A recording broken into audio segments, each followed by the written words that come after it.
नमस्ते। मेरे weekly show professor अभय दुबे के साथ बातचीत में प्रोफेसर अभय दुबे आपका स्वागत है।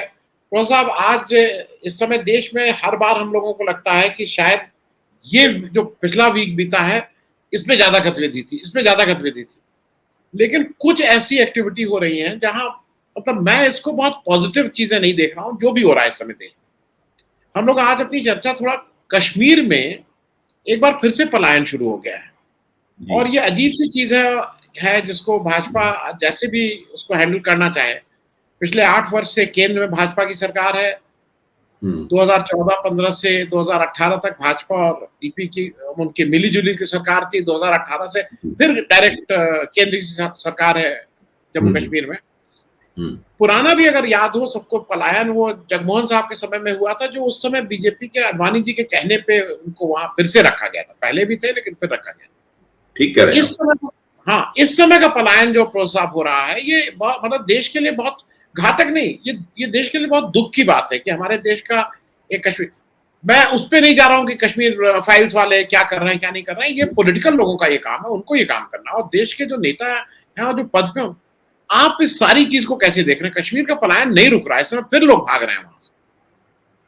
देखिए, कश्मीरी पंडितों का जो मुद्दा है इस मुद्दे को हमारे देश में शुरू से ही बहुत गलत तरीके से समझा गया है। मैं ये मानता हूँ कि कश्मीरी पंडित कश्मीर घाटी में रहें और वहाँ के जो मुस्लिम नागरिक हैं, उनके साथ सद्भाव में रहें और उनको सद्भाव में रखा जाए, उन्हें पूरी सुरक्षा दी जाए, उन्हें पूरा आश्वासन प्राप्त हो और ये आश्वासन दोतरफा हो। ये मुस्लिम नागरिकों को भी हो और हिंदू नागरिकों को भी हो। ये जिम्मेदारी किसी और की नहीं बल्कि भारतीय राज्य की है। भारतीय राज्य जगमोहन के जमाने से ही ये जिम्मेदारी निभाने में नाकाम रहा है।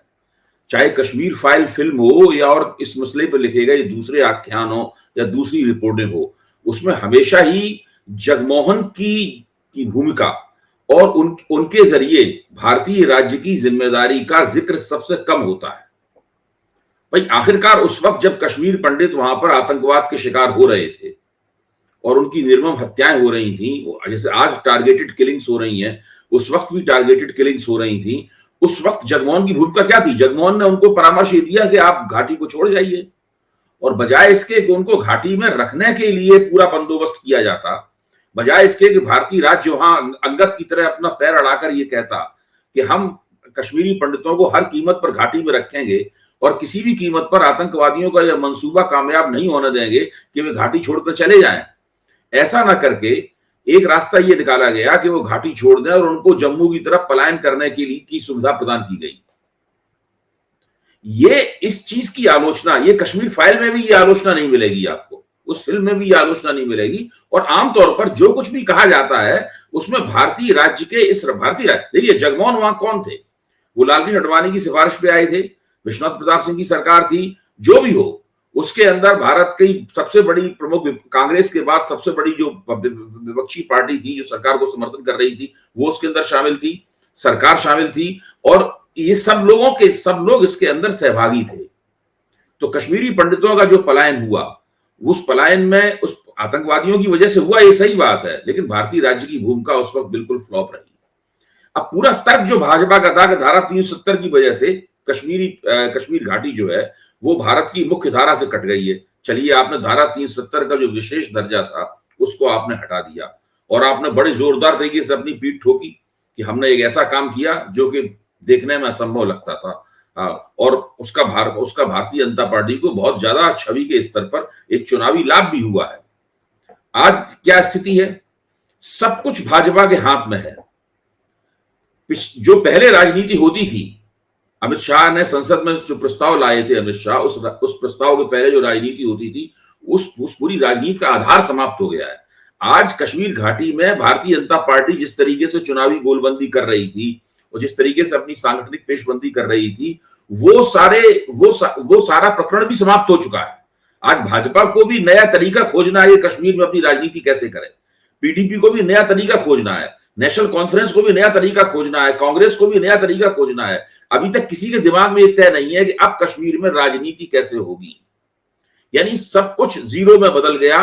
सब लोग समान धरातल से, जिसे कहते हैं ना कि इक्वलाइजेशन हो गया एक तरह का है। इस इक्वलाइजेशन के बावजूद भी आज फौज लगी हुई है, पुलिस केंद्र सरकार के हाथों में है मनोज सिन्हा के जरिए। इसके बावजूद भी कश्मीर में क्या हो रहा है, इसकी पूरी जिम्मेदारी केंद्र सरकार की है, इसकी पूरी जिम्मेदारी भारतीय जनता पार्टी की है। और अगर आप वहां पर रविंद्र रैना जो कि वहां भाजपा के अध्यक्ष है, आप टीवी पे उनके चेहरों को देखें, वो बिल्कुल ठगे से नजर आते हैं, उनकी समझ में ही नहीं आ रहा है। वैसे तो बहुत ऊंची ऊंची आवाज में बोलते हैं, बहुत सांप्रदायिक किस्म की बातें बोलते हैं, लेकिन आप उनके चेहरे को देखिए, उनकी समझ में नहीं आ रहा है कि क्या किया जाए। ये भारतीय जनता पार्टी सरकार की सबसे बड़ी विफलता के रूप में उभर रहा है। इन्होंने एक फिल्म बनवाई जो भाजपा के पैसे से बनी, हम सब लोग इस बात को जानते हैं, हम सब लोग जानते हैं उस फिल्म का डायरेक्टर भाजपा के पेरोल पे था और है हमेशा से। वो जो अर्बन नक्सल वाला मुद्दा जो है वो बहुत लंबे अरसे से वो टीवी के ऊपर, ताशकंद फाइल और कश्मीर फाइल बनाने के बहुत पहले से टीवी के ऊपर आके वो भाजपा की पैरोकारी कर रहे हैं, हम सब लोग इस बात को जानते हैं। इसके बावजूद, ये सब करने के बावजूद भी आज हम लोग कहां खड़े हुए हैं और भारतीय राज्य कहां खड़ा हुआ है। जगमोहन के जमाने में जो विफलता थी, वो विफलता कई गुना होकर आज भारतीय राज्य के आंखों में घूर रही है और इन लोगों को उसका जवाब देना नामुमकिन है। आज कोई भाजपा प्रवक्ता नहीं बोलता, सब लोग चुप रहते हैं, सब लोग छुपे हुए से लगते हैं और कोई सामने आने को तैयार नहीं है, खुल के कहने को लिए तैयार नहीं है। अब तो आप किसी के ऊपर आरोप भी नहीं लगा सकते।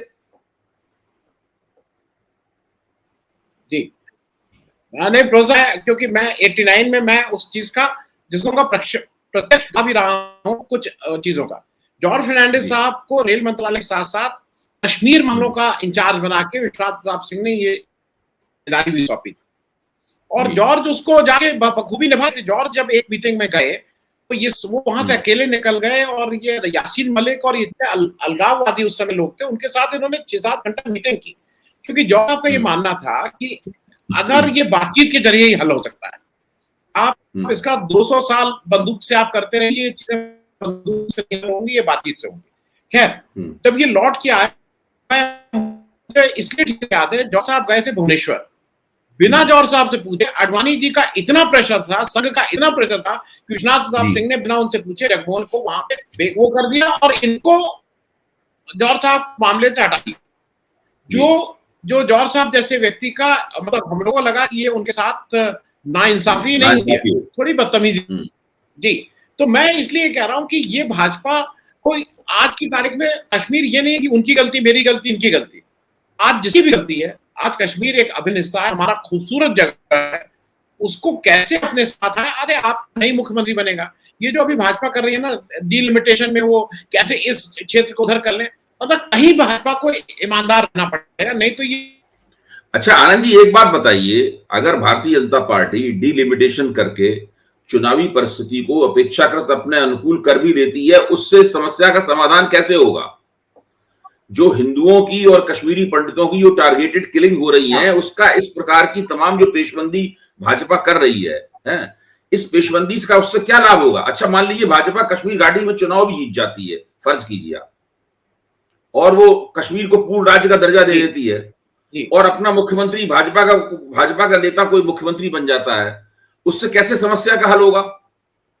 आज शासन प्रशासन राजनीति की सभी जितनी लगामें हैं, सारी की सारी भारतीय जनता पार्टी के हाथ में है। किसी के पास कुछ भी नहीं है, ना भाजपा किसी से राय लेती है, ना किसी की राय चलती है, ना किसी बुद्धिजीवी के पास कुछ है, ना कोई इंटरलोक्यूटर वहां फंक्शन कर रहा है, ना पीडीपी की कोई पीडीपी की कोई का कोई प्रभाव क्षेत्र है, ना कोई कांग्रेस का प्रभाव क्षेत्र है, ना नेशनल कॉन्फ्रेंस का प्रभाव क्षेत्र है। वही सारे नेता चुप भी पड़े हुए हैं। नेताओं की जितनी भी पुरानी पीढ़ी है, ये पीढ़ी आमतौर पर चुप पड़ी हुई है। कश्मीर में इतनी हिंसा हो रही है, हिंदू विरोधी हिंसा हो रही है, महबूबा मुफ्ती क्या बोल रही हैं, फारूक अब्दुल्ला क्या बोल रहे हैं, फारूक अब्दुल्ला के जो साहबजादे हैं वो क्या बोल रहे हैं, कोई कुछ भी नहीं बोल रहा है। भीम सिंह जो पैंथर्स पार्टी के थे, हमने बहुत दिनों से उनका नाम भी नहीं सुना।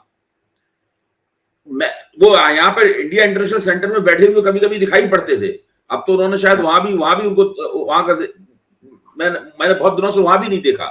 तो मैं कहना ये चाहता हूं कि कश्मीर में जितने भी पावर प्लेयर थे, सत्ता के खेल में जितने लोग शामिल थे, अमित शाह के उस प्रस्ताव ने उन सब लोगों को सिफर कर दिया है, पूरी तरीके से निष्प्रभावी कर दिया है। अब भाजपा की केंद्र सरकार के अलावा और कोई रह नहीं गया है। अब तो इनके पास कोई तर्क है ही नहीं। अब ये सीधी सीधी जिम्मेदारी इनकी बनती है। आप पाकिस्तान के खिलाफ वक्तव्य देते रहिए कि पाकिस्तानी ये करवा रहे हैं, उससे क्या फर्क पड़ता है? तो आपकी जिम्मेदारी है कि पाकिस्तान की जो गतिविधियां थी उसको पूरी तरीके से आप वहां पर सिफर कर देते। यानी इतना सब कंट्रोल हो जाने के बावजूद भी अगर पाकिस्तान वहां पर कुछ करवा पा रहा है, इसका मतलब ये है कि दरअसल आपकी हैसियत क्या है, पाकिस्तान आपसे बेहतर स्थिति में है घाटी में। मैं प्रोफेसर साहब एक थोड़ा बात मंदिर मस्जिद की भी कर लें, क्योंकि वो भी एक कहीं ना कहीं बहुत इंपॉर्टेंट है। कल मोहन भागवत साहब ने एक स्टेटमेंट दिया है, जिस स्टेटमेंट का मतलब जो हम लोग समझते हैं आम भाषा में कि भाई हर मंदिर में आप अरे हर मस्जिद में जाके आप शिवलिंग मत ढूंढिए, एक तरह से पैसिफाई करने के लिए। लेकिन जो सत्ता के गलियारे हैं वहां पे जो इंटरप्रिटेशन लगाया जा रहा है वो ये है कि अभी हाल के दिनों में ज्ञान व्यापी की वजह से योगी जी का ग्राफ बहुत तेजी से ऊपर बढ़ा है। मतलब लोग अब ये मान रहे हैं कि हिंदुत्व की रक्षा करने वाले सबसे बड़े क्रांतिकारी, सबसे अगुआ जो है योगी जी हैं। तो एक बीजेपी कार्यालय की बातें कह रहा हूं, वहां पे क्या है, भागवत जी ने क्या है कि थोड़ा इसको डाउन प्ले करने की कोशिश कर रहे हैं। आपको क्या लगता है कि मोहन भागवत जी ये जो भी ये कर रहे हैं वो उसके पीछे मंशा क्या है? देखिए, मोहन भागवत जी के वक्तव्य को मैंने सुना तो नहीं है, लेकिन जो अखबारों में विस्तार से प्रकाशित हुआ है उसको बहुत ध्यान से पढ़ा है। और आप जानते हैं इस प्रकार के मसलों में मेरी रुचि भी है। और पिछली बार जब ज्ञानव्यापी के मसले पर हमने पब्लिक इंडिया के मंच पर आपके साथ चर्चा की थी, तो उस वक्त मैंने ये कहा था कि राष्ट्रीय स्वयंसेवक संघ और भाजपा सरकार की नीति अब यह है कि वो इस विषय पर कोई आंदोलन नहीं करेंगे, लेकिन वो उसे कानून के दायरे में, अदालती दायरे में इन सवालों को, इन विवादों को संसाधित करने की कोशिश बंद नहीं करेंगे और लगातार करते रहेंगे। मैं मोहन भागवत के वक्तव्य का यही अर्थ निकालता हूं। मैं ये कहता हूं, मोहन भागवत का वक्तव्य क्या कहता है? मोहन भागवत का वक्तव्य ये कहता है कि ज्ञानव्यापी के ऊपर हिंदुओं ने जो अपना अधिकार जताया है वो उनका अधिकार सही है और ये बहुत पहले से सही है और इस मसले का समाधान कानूनी तरीके से होना चाहिए। पहली बात तो वो ये कहता है। दूसरी बात भी कहता है कि इन मसलों के ऊपर हम कोई राम जन्मभूमि जैसा आंदोलन नहीं छेड़ेंगे। उस वक्त भी हमने इस आंदोलन में भाग लिया था, वो हमारी प्रकृति के खिलाफ था। अब हम इस आंदोलन की इसकी सवाल पर कोई आंदोलन छेड़ने वाले नहीं है। तीसरी बात भी कहता है कि हर मस्जिद के नीचे शिवलिंग देखने से क्या फायदा, झगड़ा मत बढ़ाइए। इसका मतलब वो कहते हैं कि एक एक करके निपटिए। वो ये कहते हैं कि अभी तो ज्ञानवापी या मथुरा की जो ईदगाह है, ईदगाह मस्जिद है, केवल एक दो मसलों तक मसला रखिए। एक साथ सभी जगह अगर शुरू कर दिया जाएगा तो उससे इतनी दिक्कतें पैदा होंगी और उससे फिर मोदी सरकार को भी दिक्कतें होंगी और अंतर्राष्ट्रीय स्तर पर भी दिक्कतें होंगी। देखिए, मैंने आपका ध्यान इस ओर भी खींचा था कि केंद्र सरकार पिछले 3 साल से, खासतौर से जब से कश्मीर में धारा 370 की विशेष स्थिति समाप्त की गई है, उस वक्त से इस बात से चिंतित है कि अंतर्राष्ट्रीय रेटिंग एजेंसी भारत की जो सॉवरेन रेटिंग है उसको लगातार घटाती जा रही हैं और उनका मुख्य आरोप यह है कि भारत में अल्पसंख्यकों के साथ सही सलूक नहीं होता। सॉवरेन रेटिंग घटती है तो उसका नतीजा क्या होता है? जैसे जैसे सॉवरेन रेटिंग, मान लीजिए किसी देश की सॉवरेन रेटिंग AAA+ है, तो उसको अंतरराष्ट्रीय वित्तीय संस्थाओं से जो कर्ज मिलेगा वो कर्ज 1.6% के ऊपर मिलेगा। और अगर किसी सरकार की सॉवरेन रेटिंग CCC- है या BBB- है, तो उसको वही कर्ज जो है वो 7% के ऊपर मिलेगा। और जब ये ट्रिपल रेटिंग जंक हो जाती है, जंक होने की कगार पे भारत की सॉवरेन रेटिंग खड़ी हुई है, उसके बाद ये संस्थाएं उन्हें कर्ज देने से इनकार कर देती हैं। उस दिन भारतीय अर्थव्यवस्था अपने ही बनाए हुए एक बहुत भीषण संकट की शिकार हो जाएगी और उसकी कोई दुनिया में हैसियत नहीं रहेगी। नरेंद्र मोदी की अंतर्राष्ट्रीय नेता के तौर पर जो हैसियत है उसको भी बहुत बड़ा धक्का लगेगा और भारत की विदेश नीति अकेलेपन की शिकार हो जाएगी, पूरी तरह आइसोलेटेड हो जाएगी। कोने में भारत को वो लोग सब मिलकर धकेल देंगे, ये डर है। संजीव सान्याल जो कि प्रधानमंत्री दफ्तर के आर्थिक सलाहकार मंडली के सदस्य हैं, उन्होंने 2 साल पहले वहां पर एक प्रेजेंटेशन किया था। उस प्रेजेंटेशन में उन्होंने यही कहा था कि सॉवरेन रेटिंग को नीचे न जाने देने के लिए ये जो भारत के खिलाफ जो नैरेटिव बनता है, इस नैरेटिव को कंट्रोल कैसे किया जाए। अभी तक मोदी सरकार ऐसी कोई युक्ति नहीं तलाश पाई है। मोहन भागवत के वक्तव्य में यह चिंता भी देखी जानी चाहिए। अगर आपने जगह जगह हर मस्जिद के नीचे शिवलिंग देखने शुरू कर दिए तो नतीजा क्या निकलेगा? सॉवरेन रेटिंग और भी ज्यादा नीचे गिर जाएगी। प्रोफेसर साहब, मैं एक चीज और, क्योंकि वो भी चीज कहीं ना कहीं लॉन्ग टर्म इफेक्ट कर रही है, और कल उसमें टेलीग्राफ में भी 2 आर्टिकल थे, सब जगह निकल रहा है। ये जो एक नया शुरू किया है, ये अब सोनिया गांधी और राहुल गांधी को ईडी से फिर समन करवा रहे हैं नेशनल हेराल्ड केस में। उधर केजरीवाल अपनी प्रेस कॉन्फ्रेंस करके कह रहे हैं कि भाई ये तो मनीष सिसोदिया, क्योंकि उनको भी एंटी क्राइम ब्यूरो ने नोटिस दिया है। मतलब सोनिया गांधी कह रही है हम 8 जून को आएंगे, राहुल गांधी 13 जून को आएंगे। ये आप इससे क्या मतलब बीजेपी, देखिए साफ साफ है, कोई कुछ कहे केंद्र सरकार, इससे बीजेपी का क्या फायदा हो रहा है, मतलब व्हाट दे आर गेनिंग? नहीं, देखिए, भारतीय जनता पार्टी इससे 2 तरह के लाभ चाहती है। कांग्रेस के संदर्भ में तो वो चाहती है कि वो गांधी परिवार को सहमी हुई स्थिति में रखे।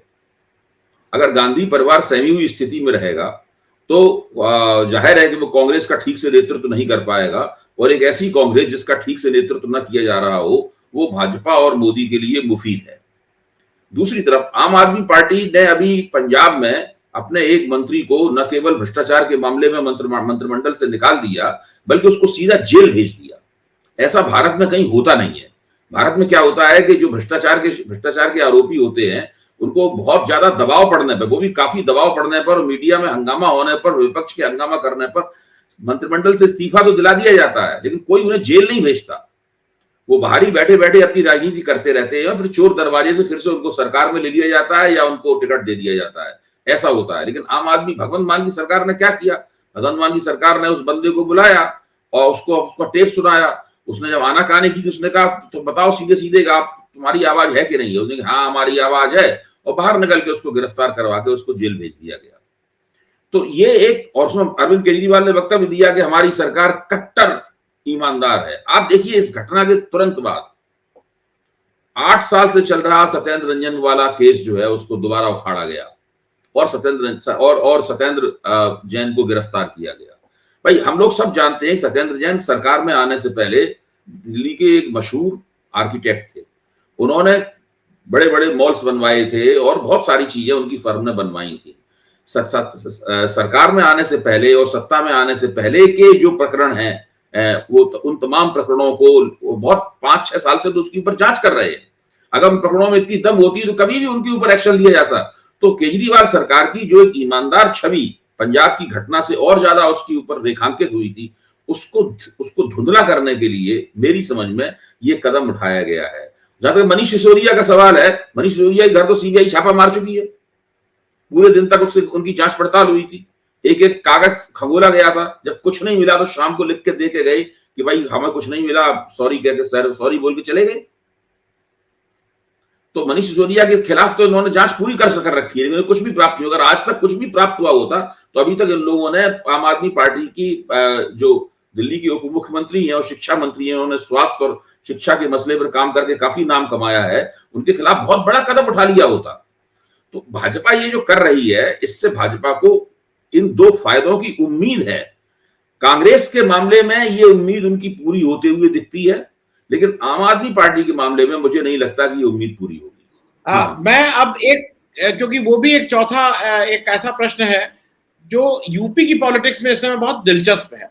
इंपॉर्टेंट कितना होगा ये मैं नहीं कहूंगा, लेकिन दिलचस्प है। आजमगढ़ की सीट से अखिलेश यादव ने अपना कैंडिडेट अनाउंस कर दिया। एक बलहारी बाबू हैं, वहां के पुराने शेड्यूल कास्ट के नेता थे, बीएसपी में थे, वो फिर बीजेपी में आए, अरे सपा में आए, फिर कोरोना से डेथ हो गई। उनके लड़के को उन्होंने टिकट दिया है। निरहुआ जो है, जो गायक हैं, प्रसिद्ध गायक हैं, यादव हैं, वो बीजेपी के कैंडिडेट हैं और मेरे हिसाब से सबसे स्ट्रांग है। अगर मुझसे, हाँ, और एक मुस्लिम कैंडिडेट बसपा ने दिया है। आज अगर कोई मुझसे पूछे तो मैं आज निरहुआ को एडवांटेज मान रहा हूं कि वो शायद आज आगे चल रहे हैं। लेकिन ये बलहारी बाबू और ये शेड्यूल कास्ट के किसी कैंडिडेट को अखिलेश यादव जनरल सीट से लड़ाना, ये क्या संदेश देना चाह रहा है? क्योंकि अखिलेश यादव का इस समय कुछ क्या मतलब पॉलिटिकली वो कुछ चीजें अच्छी भी कर रहे हैं, कुछ चीजें जो स्लिप अप किए हैं उसको कवर अप करने की कोशिश कर रहे हैं। ये मुझे बहुत समझ में नहीं आया है। ये जो बलिहारी बाबू, ये तो एक गांव है। अगर समाजवादी पार्टी एक अनुसूचित जाति के उम्मीदवार को आजमगढ़ जैसी जगह पर उपचुनाव जिता सकती है, और जो एक यादव जाति का एक पॉप स्टार जो है, वो पॉप स्टार उसके मुकाबले नहीं जीत पाता है, और बहुजन समाज पार्टी के मुसलमान उम्मीदवार को वहां के मुसलमान कोई खास तवज्जो नहीं देते हैं, तभी समाजवादी पार्टी जीतेगी। तो ये अखिलेश यादव की एक बहुत बड़ी जीत होगी। मैं समझता हूँ समाजवादी पार्टी नहीं, और मैं तो नहीं, समाजवादी पार्टी जी बोलिए। नहीं, मुझे लगता है सबसे बड़ी बात ये होगी कि अगर शेड्यूल कास्ट को जनरल सीट से अखिलेश यादव जिता ले जाते हैं तो बड़ी सेंध हमारी कर लेंगे वो बसपा के। बहुत मैं कहता हूं कि ये उन्होंने योजना जो बनाई है, इस योजना की सफलता, अगर सफल होती है तो उससे समाजवादी पार्टी को उत्तर प्रदेश की राजनीति में बहुत लाभ होगा। और अगर वो पराजित, मैं कहता हूं अगर वो पराजित भी हो जाते हैं किसी वजह से, तो भी उनको लाभ ही होगा, कुल मिलाकर नुकसान नहीं होगा। नुकसान इसलिए नहीं होगा कि वो कह सकते हैं कि भाई जो अनुसूचित जाति के उम्मीदवार को मैं जनरल सीट से मैं चुनाव लड़वा रहा हूं, एक सुरक्षित सीट थी, हम चाहते थे किसी यादव को वहां से खड़ा कर सकते थे और वो आसानी के साथ चुनाव जीत जाता, लेकिन ऐसा ना करके हमने ऐसा किया। तो ये बहुत बड़ा कदम होगा। मुझे ये इससे इस चुनाव को बहुत ही दिलचस्प बना दिया है। हम सब लोगों को चुनाव पे नजर रखनी होगी। जी, और चलते चलते एक अंतिम प्रश्न जो बिल्कुल वो मैं शंका क्या है मेरी बहुत समझ में फिर नहीं आता है। एक ग्राउंड ब्रेकिंग सेरेमनी अभी कल परसों हुई उत्तर प्रदेश में, बड़े पॉम्प एंड शो के साथ हमारे प्रधानमंत्री जी भी आए और कहा गया कि 80,000 की 86,000 करोड़ के प्रोजेक्ट की ग्राउंड ब्रेकिंग का जो हिंदी अनुवाद है वो शिलान्यास है। मतलब जो मैं समझ, तो शिलान्यास जहां होता है वहां होना चाहिए ना। ये ground breaking of virtual UP, मतलब ये हम लोग कहाँ जा रहे हैं, ये जरा मैं आपसे समझना चाहूंगा। ग्राउंड ब्रेकिंग, नहीं कह रहा हूं कि मैंने उस खबर को ध्यान से देखा है। देखिए, उत्तर प्रदेश की आर्थिक हालत बहुत खराब है। मुख्यमंत्री आदित्यनाथ का जो पिछला कार्यकाल था उसमें उत्तर प्रदेश का कोई आर्थिक विकास नहीं हुआ। रिजर्व बैंक ने जो आंकड़े पेश किए हैं राज्यों की आर्थिक प्रगति के, उसमें उत्तर प्रदेश की हालत मेघालय से ऊपर है बस केवल। ये स्थिति है उत्तर प्रदेश की। इस बार आते ही इन लोगों ने वो विज्ञापन निकाला, इसके बारे में हम लोगों ने पब्लिक इंडिया में चर्चा की थी, और जिस विज्ञापन के तहत उन्होंने एक एजेंसी को निमंत्रित किया था कि वो आए और उत्तर प्रदेश के आर्थिक विकास का पूरा खाका बनाए। सवाल ये है कि क्या हम लोगों को पता ये लगाना चाहिए, मैं खुद भी इसको अभी तक नहीं पता लगा पाया हूं कि वो एजेंसी इन्हें कोई मिली कि नहीं मिली। किसी ने वहां पर अप्लाई, किसी देशी विदेशी एजेंसी ने वहां पर अर्जी डाली कि नहीं डाली, और उस पूरी योजना का जो कि उत्तर प्रदेश के नियोजन विभाग से योजना विज्ञापन निकाला गया था, उसका दरअसल हुआ क्या। और ये इस प्रकार की जो घोषणाएं होती हैं कि इतने 1000 करोड़ रुपए का निवेश आएगा, इस प्रकार की घोषणाओं से बिल्कुल प्रभावित नहीं होता। आंकड़ा ये है, तजुर्बा ये कहता है कि अगर 100 रुपए के निवेश की अगर घोषणा होती है तो वास्तव में उसमें केवल 10 से 15%, या बहुत अच्छा हुआ तो 20% निवेश जमीन पर उतरता है। 20% से ऊपर निवेश नहीं आता है जमीन पर, ये होता है। इसलिए ये जो 80,000 करोड़ या ये सब योजनाएं प्रधानमंत्री देश भर में घूम घूम कर करते रहते हैं, ये सब एक तरह की फोटो अपॉर्चुनिटी ज्यादा होती हैं, और इनकी ये खबर बनती है बहुत बड़ी, अखबार में लीड बनती है, बन गई, टीवी पे बड़ी खबर बनती है, बन गई, लेकिन उत्तर प्रदेश को वास्तव में कितना आर्थिक लाभ होगा। अब ये सब कहना कि इसकी वजह से उत्तर प्रदेश सारे देश के विकास का नेतृत्व करेगा, इसमें जो महाराष्ट्र के और गुजरात के और तमिलनाडु और दक्षिण भारत के जो गुजरात भी जो देश के अमीर प्रांत हैं, वो प्रांत इसके ऊपर मुस्कुरा रहे होंगे कि उत्तर प्रदेश देश के विकास का नेतृत्व करेगा। मैं नहीं, क्योंकि मैं अभी क्वालिटी ऑफ जो बिजनेस होगा उस पर नहीं आ रहा था, क्योंकि वो उद्योग लगेंगे कि वो सर्विस इंडस्ट्री को भी उसमें मान ले रहे हैं लोग, इस तरह का था। मैं एक दूसरी बात को कहना चाह रहा था कि जैसे शादी होती है ना तो फेरे होते हैं, तो अब आप वर्चुअल फेरे थोड़ी आप कहीं से और बैठ के कहेंगे कि नहीं फेरे होगा। अरे भाई, ग्राउंड ब्रेकिंग तो शिलान्यास होगा, तो शिलान्यास कहाँ हुआ ये तो पता है ना। ये तो लखनऊ में बैठ के वर्चुअल शिलान्यास कर दिया, ये जरा मुझे अजीब सा लग रहा है, क्योंकि कभी कभी देखिए, ये सरकार इवेंट मैनेजमेंट में बहुत कुशल है, और जब से कोविड महामारी आई है तब से इवेंट मैनेजमेंट थोड़ा आसान भी हो गया है, क्योंकि अब तो ऑनलाइन इवेंट मैनेजमेंट हो सकता है। उसके लिए जमीन पर जो तमाम बंदोबस्त और पैराफर्नेलिया खड़ा करना पड़ता था, उसकी भी आवश्यकता नहीं रह गई है। तो ये नरेंद्र मोदी का एक इवेंट मैनेजमेंट का ही एक नया उदाहरण है। जी, जी। जी, बहुत-बहुत धन्यवाद प्रोफेसर साहब जी, जॉइन करने के लिए। अगले जी, हफ्ते कुछ नई खबरों के साथ, क्योंकि तब तक एक सीट और अभी है। रामपुर की जी, सीट पे अभी अनाउंस नहीं हुआ है। जी। अ, रामपुर की सीट पे ऐसी उम्मीद की जा रही है कि हुँ। वहाँ पे बसपा ने घनश्याम लोधी जी को अभी दिया। अखिलेश जी वहाँ पे आजम ऐसी खान से मिलने गए थे अस्पताल में। हाँ, हाँ, हाँ। और और उस विषय में उनकी मुझे चर्चा हुई है आपस में। उसका क्या परिणाम निकला हाँ, ये और नहीं मुझे पता है, लेकिन मुझे लगता है देर आया दुरुस्त आया, लेकिन वहाँ पे तो आज़म खान की पत्नी के लड़ने की सबसे प्रबल संभावना है। हुँ, क्योंकि वो कहीं न कहीं उनको उसको मैनेज भी करना है। इस पे तो हम लोग अब जब हो जाए तभी चर्चा करना भी ठीक रहेगा। जी, जी। बहुत-बहुत हाँ, बहुत-बहुत धन्यवाद प्रोफ़ेसर साहब जॉइन करने के लिए। Thank you so much.